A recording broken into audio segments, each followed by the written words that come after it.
आपण elements of group 16, 17, 18 ह्याच्यामध्ये physical properties बघितलेले आहेत. आता रिॲक्टिव्हिटी आपण मागच्या वेळेस रिॲक्टिव्हिटी हायड्रोजन हा सुद्धा पॉईंट बघितलेला आहे. त्याच्या पुढचा पार्ट आज आपण कंटिन्यू करणार आहोत.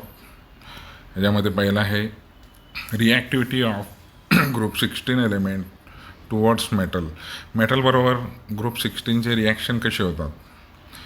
तर elements of group 16 react with metal to form corresponding compounds.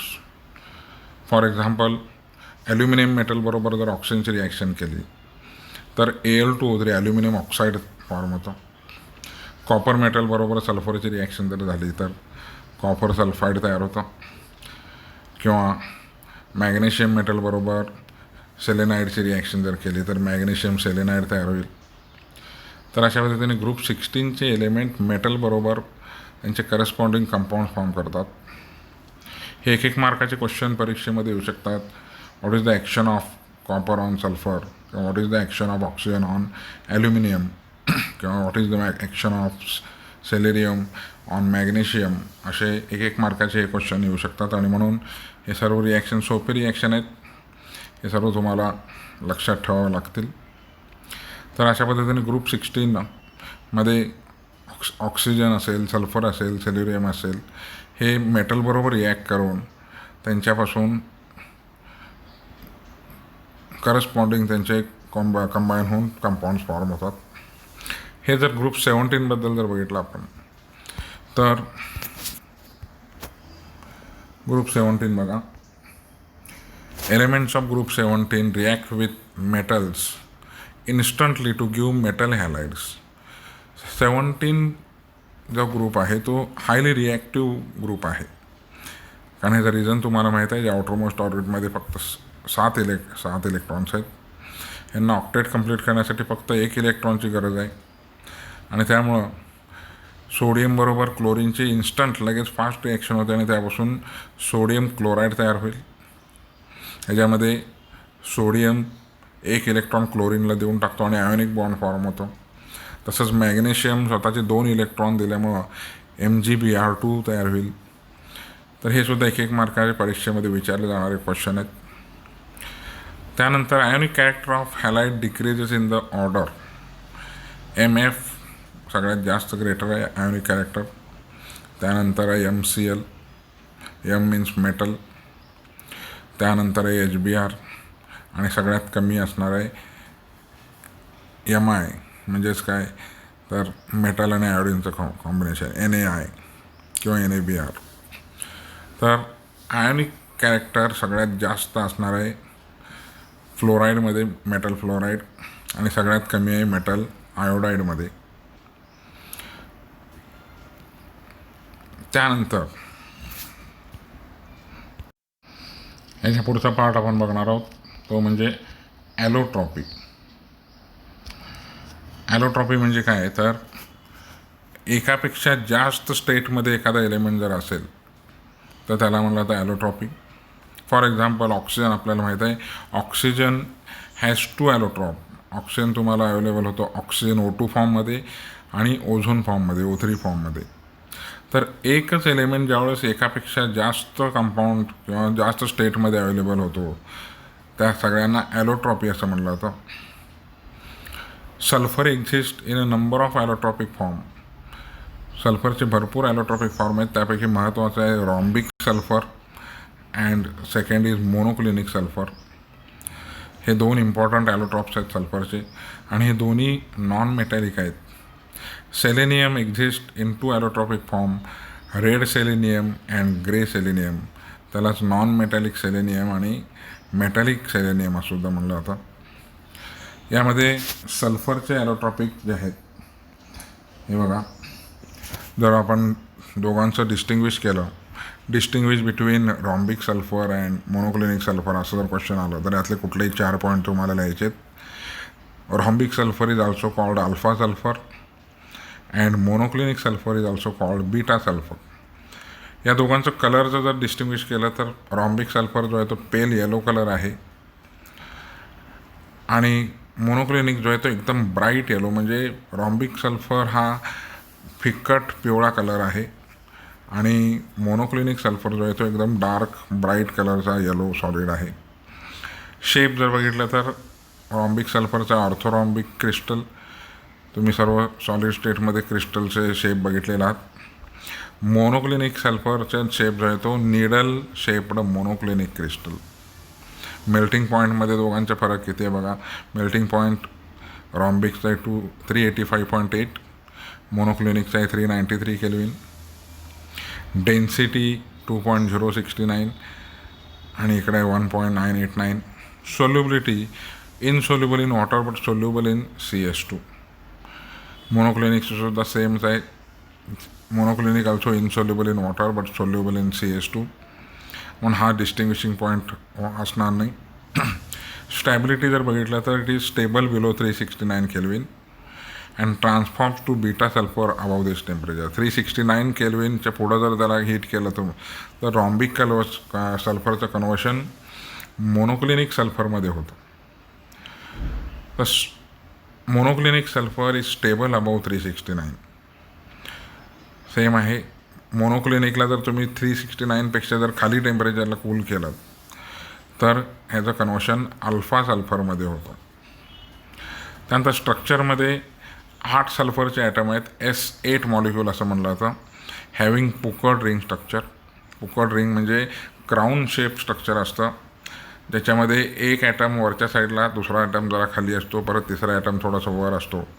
आणि त्यामुळं महाराजाचं क्राऊन मुकुट असल्यासारखा ह्याचं स्ट्रक्चर आहे. मोनोक्लिनिकचं सुद्धा तसंच आहे. इट हॅज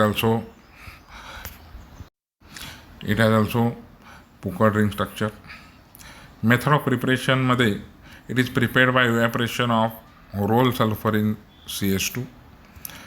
रॉम्बिक सल्फर आणि मोनोक्लिनिकचं प्रिपरेशन आहे. Rhombic sulphur melted in a dish and cooled till crust is formed.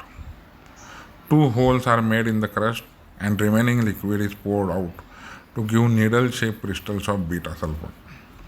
तर अशा पद्धतीने हे 2 डिस्टिंग्विशिंग पॉईंट आहेत. यातले कुठलेही 4 तुम्ही सोपे जर distinguish between rhombic sulphur and monoclinic जर क्वेश्चन आला तर तुम्ही यातले कुठलेही 4 लिहू शकता, किंवा distinguish between alpha sulphur and beta sulphur जर विचारलं तरी तुम्ही यातले कुठलेही 4 लिहू शकता. ह्याच्यानंतरचा सगळ्यात महत्त्वाचा पार्ट, परीक्षेमध्ये विचारला जाणारा पार्ट आहे तो आहे ऑक्सो ॲसिड्स. ऑक्सो ॲसिड म्हणजे ऑक्सिजन बरोबर सल्फरचे कोणकोणते कंपाऊंड तयार होऊ शकतात.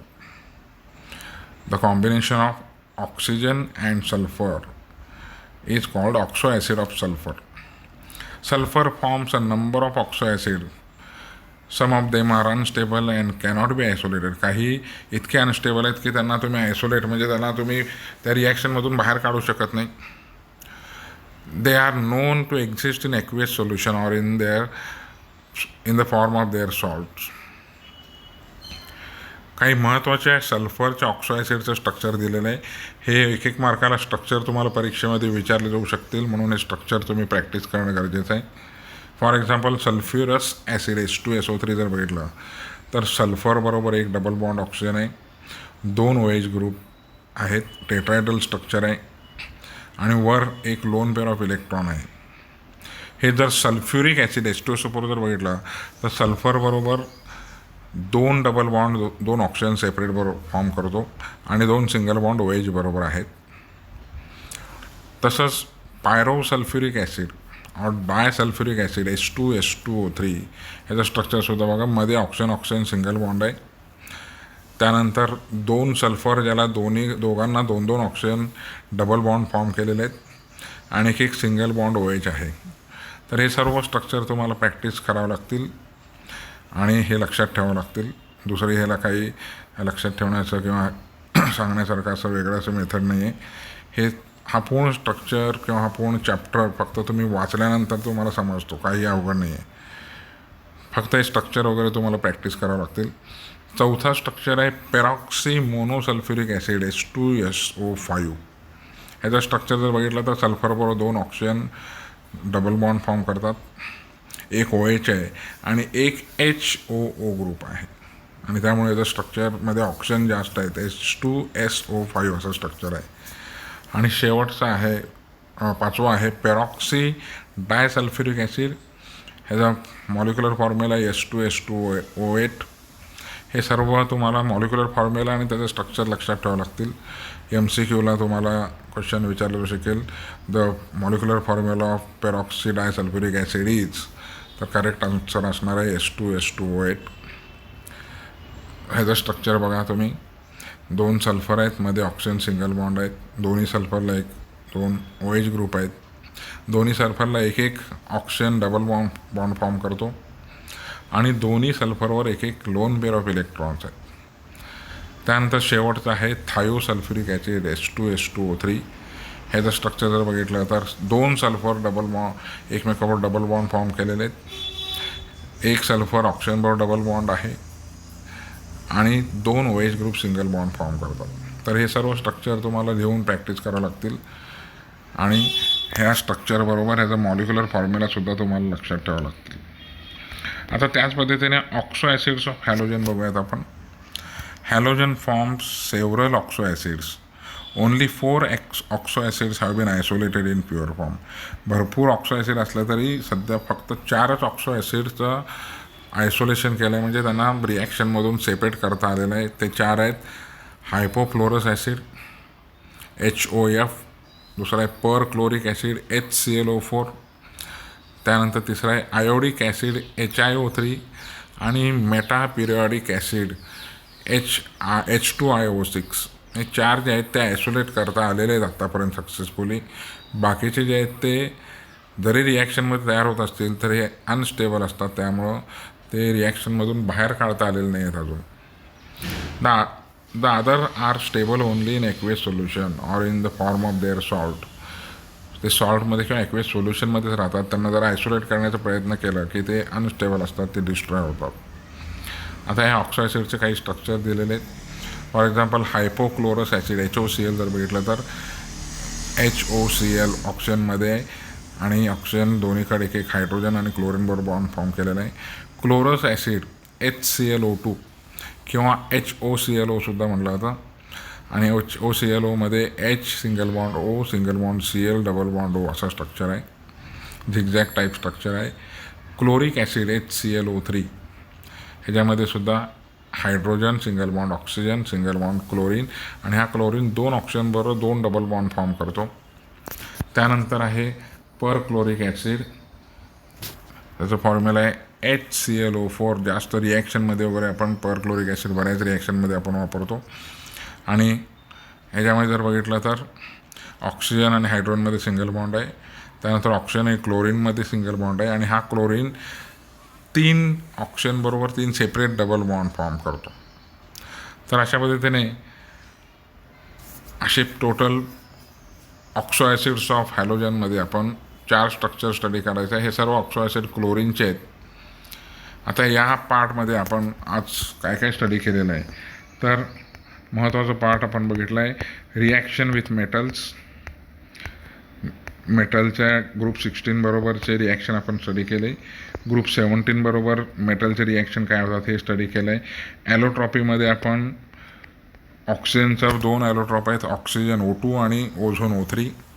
त्यानंतर सल्फरचं 2 महत्त्वाचे आहेत, रॉम्बिक सल्फर आणि मोनोक्लिनिक सल्फर. आणि त्यानंतर सगळ्यात महत्त्वाचं पार्टमध्ये ऑक्सो ॲसिड ऑफ सल्फर आणि त्यानंतर आपण स्टडी केलेलं आहे ऑक्सो ॲसिड्स ऑफ हॅलोजन. हॅलोजनमध्ये आपण ऑक्सो ॲसिड ऑफ क्लोरीन जास्त स्टडी केलेलं आहे. पुढच्या लेक्चरमध्ये आपण ह्याचा पुढचा पार्ट स्टडी करणार आहोत. तर हे सर्व स्ट्रक्चर तुम्हाला लिहून काढायचे आहेत आणि प्रॅक्टिस करायचं आहे. परीक्षेमध्ये 1-1 मार्काला विचारले जाऊ शकतात. थँक्यू.